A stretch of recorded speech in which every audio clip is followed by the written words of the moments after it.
Welcome back to my channel.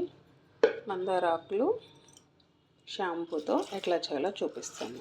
Bowl తీసుకొని మందార ఆకులు కడిగినవి 2-3 టైమ్స్ వాటర్తో కడిగి ఉంచాను. ఒక గ్లాస్ వాటర్ యాడ్ చేస్తున్నాను. స్టవ్ ఆన్ చేసి గిన్నె పెట్టాను. బాగా బాయిల్ అవ్వాలి. బాయిల్ అయిన తర్వాత కలర్ చేంజ్ అవుతుంది.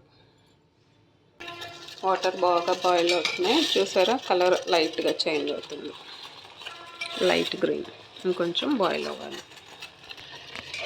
కలరు లైట్ గ్రీన్గా చేంజ్ అయింది. సో స్టవ్ ఆఫ్ చేయాలి.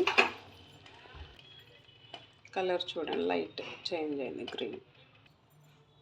వాటర్ కలర్ మొత్తం ఇలా వచ్చింది. సో మీరు రెగ్యులర్గా యూజ్ చేసే షాంపూది దీనిలో యాడ్ చేయాలి. నేనైతే ఇది యూజ్ చేస్తున్నాను. షాంపూ యాడ్ చేసి బాగా డైల్యూట్ చేసి హెడ్ బాత్ చేయాలి. కొంతమంది యూజ్ చేసే షాంపూ కెమికల్ ఉంటాయి కాబట్టి కొంతలో కొంతైనా ఈ కెమికల్ అనేది తగ్గుతుంది. ఇలా చేయటం వల్ల హెయిర్ అనేది సిల్కీ షైనీగా ఉండి హెయిర్ గ్రో అవడానికి హెల్ప్ అవుతుంది. మీరు ట్రై చేయండి.